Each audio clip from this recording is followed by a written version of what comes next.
ವ್ಯಾಸರನ್ನ ಗುರು ಆಗಿ ಪಡೆದಿದ್ದ ಅಂತ ನಮಗೆಲ್ಲ ಮಹಾಭಾರತ ರಚನೆ ಗೊತ್ತು. ಆಗ ಗಣೇಶನನ್ನ ಅವನು ಬರೀಲಿಕ್ಕಿಟ್ಟ. ಬರೆಯೋದು ಬಹಳ ಕಷ್ಟ ಆಯಿತು. ಆದ್ರಿಂದ ಸಮುದ್ರವನ್ನೇ ಶಾಯನ್ನಾಗಿ ಮಾಡಿಕೊಂಡು ತನ್ನ ದಂತವನ್ನೇ ಲೇಖನಿಯನ್ನಾಗಿ ಮಾಡಿಕೊಂಡು ಗಣೇಶ ಅವ್ರು ಹೇಳುವಂಥ ಪುರಾಣಗಳನ್ನು 18 ಪುರಾಣಗಳನ್ನು ವ್ಯಾಸರು ಬರೆದಿದ್ದು, ಮಹಾಭಾರತವನ್ನು ಬರೆದಿದ್ದು. ಕೊನೆಗೆ ಅವ್ರಿಗೆ ಅನ್ನಿಸ್ತು, ಇಷ್ಟೆಲ್ಲ ಪುರಾಣಗಳನ್ನು ಬರೆದಿದ್ದೀನಿ, ಒಂದೊಂದು ಪುರಾಣ ಓದ್ಬೇಕಂದ್ರೆ ಮನುಷ್ಯ ಮಾತ್ರನಿಗೆ 16 ವರ್ಷಗಳು ಬೇಕಾಗ್ತದೆ. ಇದೆಲ್ಲ ಹೇಗೆ ಸಾಧ್ಯ? ಹಾಗಾದ್ರೆ ಏನು ಮಾಡಬೇಕು? ಅವರು ಯೋಚನೆ ಮಾಡೋದು. ಮಹಾಭಾರತದಲ್ಲಿರುವಂಥ, ರಾಮಾಯಣದಲ್ಲಿರುವಂಥ 18 ಇಲ್ಲಿ ಇರುವಂಥ, ಉಪನಿಷತ್ತಲ್ಲಿರುವಂಥ ಒಟ್ಟಾರೆ ಸಾರಾಂಶವನ್ನ ಒಂದು ಸಣ್ಣ ಸಾಲಿನಲ್ಲಿ ಹೇಳಬೇಕು. ಯಾವುದು ಆ ಸಾಲು? ಎಷ್ಟು ಚೆನ್ನಾಗಿ ಅವರು ಹೇಳ್ತಾರೆ. ಶ್ಲೋಕಾರ್ಧೇನ ಪ್ರವಕ್ಷ್ಯಾಮಿ ಯದುಕ್ತಂ ಗ್ರಂಥಕೋಟಿ. ಕೋಟಿ ಕೋಟಿ ಗ್ರಂಥಗಳಲ್ಲಿರುವಂಥ ಸಾರಾಂಶ ಒಂದು ಸಣ್ಣ ಶ್ಲೋಕದ ಅರ್ಧ ಸಾಲಿನಲ್ಲಿ ನಾನು ಹೇಳಬಹುದಾದ್ರೆ ಅವರು ಹೇಳುವಂಥ ಮಾತು ವ್ಯಾಸ. ಪರೋಪಕಾರಾಯ ಪುಣ್ಯಾಯ, ಪರೋಪಕಾರ ಪುಣ್ಯಾಯ, ಪಾಪಾಯ ಪರಪೀಡನಂ. ನಾವು ನೋವಿನಲ್ಲಿರೋರಿಗೆ ದುಃಖ ಕೊಟ್ಟರೆ ಅದು ಪಾಪ. ಹಾಗಾದ್ರೆ ಪುಣ್ಯ ಯಾವುದು? ಯಾರು ಮುಂದಿರ್ತಾರೆ ಅವ್ರಿಗೆ ನಾವು ಸಹಾಯ ಮಾಡೋದೇ ಪುಣ್ಯ. ನಮಗೆಲ್ಲ ಈ ಪಾಪ ಕರ್ಮಗಳು ಅರಿವಿಲ್ಲ. ಒಬ್ಬ ದೊಡ್ಡ ಗುರುಗಳು ಒಬ್ಬ ಭಕ್ತನ ಮನೆಗೆ ಹೋಗ್ತಾರೆ. ಕುಂತಿದ್ರೆ ಅಲ್ಲಿ ಒಂದು ಶವಯಾನ ಶುರುವಾಯಿತು. ಒಂದು ಮಗು ನೋಡ್ತಾ ಇತ್ತು, ಅದರಿಂದ ಹೋಯ್ತು, ವಾಪಸ್ ಬಂತು. ಮತ್ತೆ ಒಳಗಿದ್ದಂಥ ಪೇರೆಂಟ್ಸ್, ಪೋಷಕರು ಕೇಳಿದ್ರು, ಏನಾಯ್ತು? ಇಲ್ಲ, ಈ ಶವ ನರಕಕ್ಕೆ ಹೋಗಿರೋದು. ಗುರುಗಳಿಗೆ ಆಶ್ಚರ್ಯ ಆಯಿತು, ಏನು ಮಾತಾಡಲಿಲ್ಲ. ಇನ್ನೊಂದು 2 ಸರಿ ಹಂಗೆ ಆಯ್ತು. ಅವರು ಬಂದಾಗೆಲ್ಲ ಇನ್ನೊಂದು ಸರಿ ಆಕಸ್ಮಿಕವಾಗಿ ಬಂದಾಗ ಮತ್ತೆ ಒಂದು ಯಾವುದೊಂದು ಶವ ಉಂಟು. ಆಗ ಪೋಷಕರು ಕೇಳಿದ್ರೆ ಏನಾಯ್ತು? ಆ ಮಗು ಹೇಳ್ತು, ಇಲ್ಲ, ಇದು ನರಕಕ್ಕೆ ಹೋಗಿದೆ. ಗುರುಗಳಿಗೆ ಆಶ್ಚರ್ಯ. ನಾನು ಇಷ್ಟೊಂದೆಲ್ಲ ಅಭ್ಯಾಸ ಮಾಡಿದ್ದೇನೆ, ವೇದ ಉಪನಿಷತ್ತೆಲ್ಲ ಓದ್ಕೊಂಡಿದ್ದೇನೆ, ನನಗೆ ಒಂದು ಪಾರ್ಥಿವ ಶರೀರ ಎಲ್ಲಿಗೆ ಹೋಗ್ತದೆ ಅನ್ನೋದನ್ನ ತಿಳ್ಕೊಳಕ್ಕಾಗ್ತಾ ಇಲ್ಲ. ಅಭ್ಯಾಸ ಮಾಡ್ತಾ ಇದ್ದೆ. ಮಗುಗೆ ಗೊತ್ತಾಯಿತು. ಅದೆಲ್ಲ ಏನು ಬ್ರಹ್ಮವಿದ್ಯೆ ಅಲ್ಲ, ಬಹಳ ಸರಳ. ಹೇಗೆ ಆ ಮಗು ಅಪಾರ್ಥಿವ ಶರೀರದ ಜೊತೆಗೆ 4 ಹೆಜ್ಜೆ ಆಗ್ತದೆ. ಆ ಹೆಜ್ಜೆ ಹಾಕ್ಬೇಕಾದ್ರೆ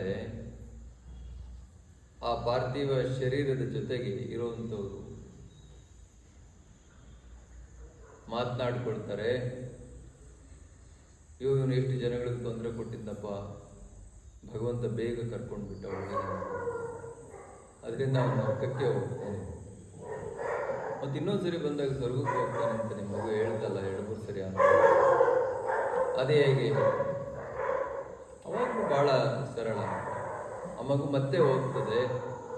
ಎಂಥ ಪುಣ್ಯಾತ್ಮನಪ್ಪ, ಎಷ್ಟು ಜನಗಳಿಗೆ ಒಳ್ಳೇದು ಬಯಸ್ತಾ ಇದ್ದ, ಇನ್ನೂ 4 ದಿವಸ ಇರಬೇಕಾಗಿತ್ತು ಹಾಗೆ ಅಂತೇಳಿ ಮಾತನಾಡ್ಕೊಳ್ತಾರೆ. ಆಗ ಅಪಾರ್ಥಿವ ಶರೀರ ಸ್ವರ್ಗಕ್ಕೆ ಹೋಯಿತು ಅಂತೇಳಿ ಮಗು ನಿರ್ಧಾರ ಮಾಡುತ್ತೆ. ಜೀವನವೂ ಕೂಡ ಅಷ್ಟೇ. ನಾವೆಲ್ಲ ವಿಸಿಟರ್ಸ್. ಈ ಪ್ಲಾನೆಟ್ಗೆ, ಈ ಗ್ರಹಕ್ಕೆ ಆಕಸ್ಮಿಕವಾಗಿ ಯಾವುದೋ ಒಂದು ಕಾರಣಕ್ಕಾಗಿ ಭಗವಂತನನ್ನ ಕಾಡಿ ಬೇಡಿ ಬಂದಂಥವ್ರು ಮತ್ತೆ ಹೋಗ್ಬೇಕು. ನಮ್ಮದು ಮುಗಿದ ಮೇಲೆ ನಾವು ಹೋಗ್ಬೇಕು. ನಾನು ಮಾತಾಡ್ತಾ ಇದ್ದೆ ಯಾರೋ ಒಬ್ಬ ಮುಖಂಡರಲ್ಲಿ ಹೇಳ್ತಾ ಇದ್ದೆಲ್ಲ ಕೃತಕ ಅಲ್ವಾ ಬುದ್ಧಿ? ನಾವು ಈ ಹುಟ್ಟುಹಬ್ಬ ಇದನ್ನೆಲ್ಲ ಏನೇ ಆಚರಣೆ ಮಾಡ್ಕೊಳ್ಳೋದು ನಿನ್ನೆ, ಇದೆಲ್ಲ ಕೃತಕ, ಇದು ಕ್ಷಣಿಕ. ಇದು ಅನಿತ್ಯಾನಿ ಶರೀರಾಣಿ ವಿಭವೋ ನೈವ ಶಾಶ್ವತ. ಬ್ರಹ್ಮಾಂಡದಲ್ಲಿ ಯಾವುದು ಶಾಶ್ವತ ಅಲ್ಲ. ನಿತ್ಯ ಸನೀತೋ ಮೃತ್ಯು. ಕ್ಷಣ ಕ್ಷಣಕ್ಕೂ, ಒಂದೊಂದು ಸೆಕೆಂಡ್ಗೂ, ಒಂದು ಮಿಲಿ ಸೆಕೆಂಡ್ಗೂ ಕೂಡ ಸಾವು ಹತ್ರ ಬರ್ತಾರೆ. ನಿತ್ಯಂ ಸನೀತೋ ಮೃತ್ಯು. ಹಾಗಾದ್ರೆ ನಾವೇನು ಮಾಡಬೇಕು? ಏನಾದರೂ ಒಳ್ಳೆಯದನ್ನು ಬಯಸಿ, ಏನಾದರೂ ಒಳ್ಳೆಯದನ್ನು ಮಾಡಬೇಕು. ಕರ್ತವ್ಯ ಧರ್ಮ ಸಂಗ್ರಹ. ನಮ್ಮ ಕೆಲಸ, ನಮ್ಮ ಕರ್ತವ್ಯ ಒಳ್ಳೆಯದನ್ನು ಸಂಗ್ರಹ ಮಾಡೋದಾಗಿರಬೇಕು, ಒಳ್ಳೆಯದನ್ನು ಯೋಜನೆ ಮಾಡೋದಾಗಿರಬೇಕು, ಒಳ್ಳೆಯದನ್ನು ಯೋಚನೆ ಮಾಡೋದಾಗಿರಬೇಕು, ಇನ್ನೊಬ್ಬರಿಗೆ ಒಳ್ಳೆಯದನ್ನೇ ಬಯಸುವಂಥದ್ದಾಗಿರಬೇಕು. ಇದೇ ಸರಳವಾದ ಜೀವನ ಸೂತ್ರ. ಇದನ್ನು ಅರ್ಥ ಮಾಡಿಕೊಂಡವರಿಗೆ ಮತ್ತಿನ್ಯಾವ ಗೊತ್ತುಗಳು ಅವಶ್ಯಕತೆ ಇಲ್ಲ. ಅದೇ ಗುರು. ಹಾಗಾಗೇನೆ ಅರಿವೇ ಗುರು. ತನ್ನನ್ನು ತಾನು ಅರಿತು ಬಿಟ್ಟರೆ ಮುಗಿದೋಯ್ತು, ಅವನೇ ದೇವರಾಗಿಬಿಡ್ತಾನೆ. ತನ್ನನ್ನು ಬಿಟ್ಟರೆ, ಮಣ್ಣನ್ನು ಬಿಟ್ಟರೆ ಮಡಿಕೆ ಇಲ್ಲ. ತತ್ವ ಪದಗಳನ್ನೆಲ್ಲ ಆಡ್ತಾರೆ. ತನ್ನನ್ನು ಬಿಟ್ಟರೆ ದೇವರಿಲ್ಲ. ಯಾಕೆ ಮನುಷ್ಯನೇ ದೇವರ ಅಂಶನ ಕಾಣ್ತಾನೆ ಹಾಗೆ ಅಂತ ಹೇಳಿದ್ರೆ, ನಾವೆಲ್ಲರೂ ಕೂಡ ಭಗವಂತನ ಹತ್ರ ಒಂದು ಸಣ್ಣ ಕ್ರಿಮಿ ಕೀಟ, ಒಂದು ಸಣ್ಣ ಬ್ಯಾಕ್ಟೀರಿಯಾದಿಂದ ಹಿಡಿದು ದೊಡ್ಡ ಆನೆ, ಡೈನೋಸಾರ್ಸ್ವರೆಗೂ, ಅದಕ್ಕಿಂತ ದೊಡ್ಡ ಪ್ರಾಣಿವರೆಗೂ ನಾವು ಜನ್ಮ ಎತ್ತಿ ಆ ಯಾವ ಜನ್ಮದಲ್ಲೂ ಕೂಡ ಭಗವಂತನನ್ನ ಸ್ವಇಚ್ಛೆಯಿಂದ ಆಡಿ ಕೊಂಡಾಡಿ ಪಡೆಯುವಂಥ ಅವಕಾಶ ಇಲ್ಲ. ಅದರಿಂದ ಇವೆಲ್ಲ ಸೇರಿಕೊಂಡು ಭಗವಂತನ ಹತ್ರ ಹೋಗ್ತವೆ. ಏನಂತ ಕೇಳ್ತಾರವರು? ಅಪ್ಪ, ನಿನ್ನ ಅನುದಿನ ಅನುಕ್ಷಣ ನಾನು ಹೊಗಳ್ತಾ ಇರಬೇಕು, ಆಡ್ತಾ ಇರಬೇಕು, ಕೃತಜ್ಞತೆ ಸಲ್ಲಿಸ್ತಾ ಇರಬೇಕು, ಎಲ್ಲೆಲ್ಲೂ ನಿನ್ನನ್ನೇ ನೋಡಬೇಕು, ಭಗವಂತನನ್ನೇ ಕಾಣಬೇಕು ಅಂತ ಒಂದು ಇಚ್ಛಾಶಕ್ತಿ ಉಳ್ಳಂತ ಪರಮ ಪಾವನವಾದ ಜನ್ಮವನ್ನ ನೀನು ನನಗೆ ದಯಪಾಲಿಸಬೇಕು. ಕೊನೆಗೆ ಭಗವಂತ ಆಲೋಚನೆ ಮಾಡಿ, ಯಾವುದು ಆಗ ನಮಗೆ ಸಿಕ್ಕಿದ್ದೆ, ಕರುಣಿಸಿದ್ದೆ ಈ ಪರಮ ಪವಿತ್ರವಾಗಿರುವಂಥ ಮಾನವ ಜನ್ಮ. ನಾವೆಲ್ಲರೂ ಕೂಡ ಭಗವಂತನ ಅಂಶವೇ. ಆದರೆ ಭಗವಂತನನ್ನ ನೆನೆಯೋದನ್ನು ಬಿಟ್ಟು ನಿಂತಿದ್ದೆಲ್ಲ ಮಾಡ್ತಾ ಇದ್ದೀವಿ. ಆದ್ದರಿಂದ ನಮಗೆ ಆ ಅಂಶ, ನಮ್ಮೊಳಗಿರುವಂಥ ಸತ್, ಯಾವ್ದು ನಾವು ಉಸಿರು ಅಂತೀವಿ, ಯಾವುದು ಸತ್ ಅಂತೀವಿ, ಅದೇ ಭಗವಂತ. ಒಂದು ಅರೆ ಕ್ಷಣ ಅದು ನಿಂತು ಹೋದ್ರೆ ಮನುಷ್ಯ ಸತ್ ಹೋದ, ದೇಹ ಹೋಯಿತು, ಆತ್ಮ ದೇಹದಿಂದ ಬೇರ್ಪಟ್ಟು. ಹಾಗಾಗಿ ದಾಸರು ಹೇಳುವಂಥದ್ದು, ಮಾನವ ಜನ್ಮ ದೊಡ್ಡದು, ಮಾನವ ಜನ್ಮ ದೊಡ್ಡದು, ಇದ ಹಾನಿ ಮಾಡಿಕೊಳ್ಳಲು ಬೇಡಿ ಉಚ್ಚಪ್ಪಗಳಿಲ್ಲ. ಎಷ್ಟು ಚೆನ್ನಾಗಿದೆ. ಯಮನ ಭಟರು ಬಂದು ಕಾಲ್ಬೀಡಿದೆಳೆವಾಗ,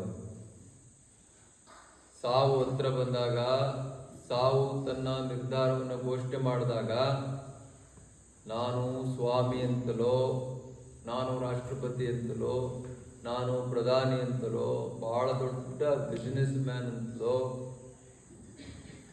ಅಥವಾ ಬಹಳ ದೊಡ್ಡ ಬ್ಯೂರೋಕ್ರಾಟ್ ಅಂತಲೋ, ವ್ಯವಹಾರಸ್ಥ ಅಂತಲೋ, ಬಹಳ ಪುಣ್ಯದ ಕೆಲಸ ಮಾಡಿದ್ದೀನಿ ಅಂತಲೋ ಹೇಳ್ತಾ ಹೋದರೆ ಯಮನ ಭಟರು ಕೇಳೋದಿಲ್ಲ.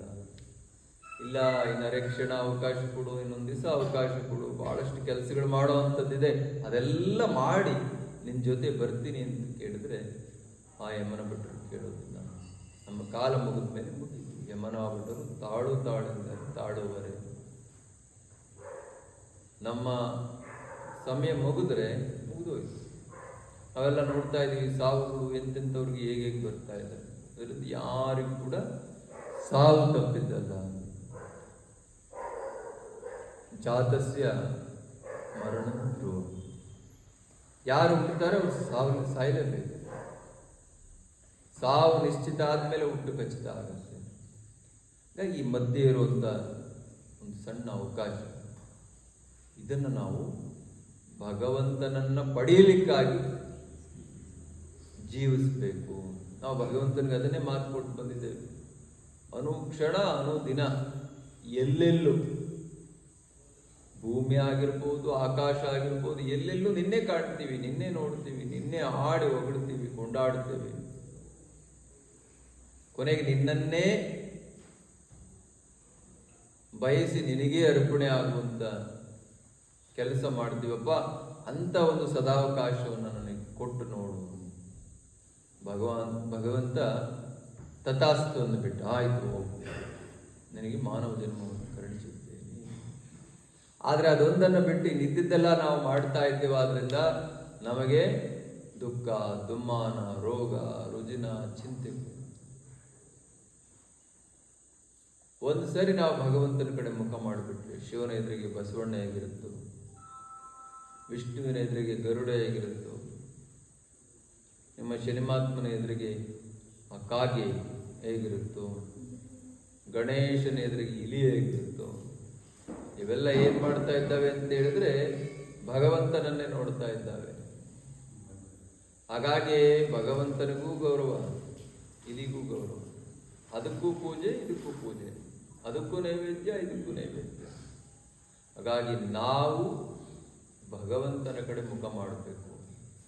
ನಾವೇನು ಭಗವಂತನಿಗೆ ಮಾತು ಕೊಟ್ಟಿದ್ದೇವೆ ಅದನ್ನು ಉಳಿಸ್ಕೊಳ್ಳುವಂಥ ಪ್ರಾಮಾಣಿಕ ಪ್ರಯತ್ನ ಮಾಡಿದರೆ, ಭಗವದ್ಗೀತೆಯಲ್ಲಿ ವಿಷ್ಣು ಸಹಸ್ರನಾಮದಲ್ಲಿ ಬಹಳ ಚೆನ್ನಾಗಿರ್ತದೆ.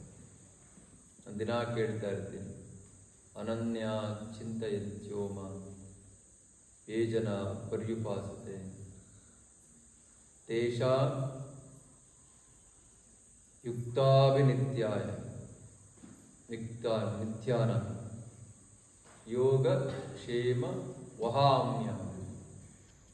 ಎಷ್ಟು ಚೆನ್ನಾಗಿರುತ್ತೆ. ನೀನು ಯಾಕೆ ಚಿಂತೆ ಮಾಡುತ್ತೀಯಾ? ಒಂದ್ಸರಿ ನಂಬಿಕೆ ಇಡು ಸಾಕು. ಇನ್ನಿದ್ದೆಲ್ಲ ನಾನೇ ನೋಡ್ಕೊಳ್ತೀನಿ. ಆದರೆ ನಂಬಿಕೆ ಅಚಲವಾಗಿರಬೇಕು. ನಂಬಿಕೆ ಅಚಲವಾಗಿರಬೇಕು. ಪರಿತ್ರಾಣಾಯ ಸಾಧೂನಾಂ ವಿನಾಶಾಯ ಚತುಷ್ಕೃತ ಧರ್ಮ ಸಂಸ್ಥಾಪನ ಅರ್ಥಾಯ ಸಂಭವಾಮಿ. ಎಷ್ಟು ಚೆನ್ನಾಗಿದೆ. ನಾನೇ ಸ್ವತಃ ನಿನ್ನ ರಕ್ಷಣೆಗೆ ಧರೆಗಿಳಿದು ಬರುತ್ತೇನೆ. ಭಗವಂತ ಹೇಳು ಮಾತು.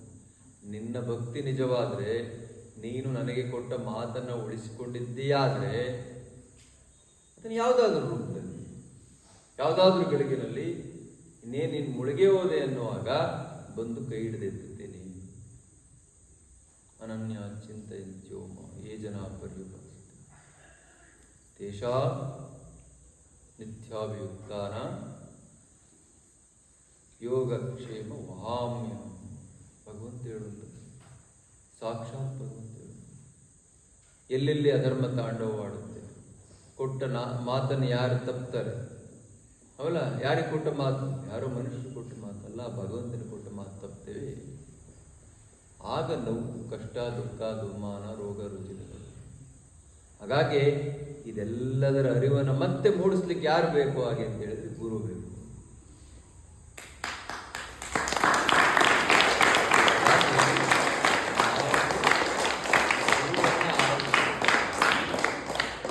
ಸರಿಯಾದ ಗುರುವಿನ ಆಯ್ಕೆ ನಮ್ಮೆಲ್ಲರದು ಆಗಬೇಕು. ಯಾರು ಹೇಗೆ ಬೇಕಾದರೂ ಗುರುವಿನ ಪಡ್ಬೋದು.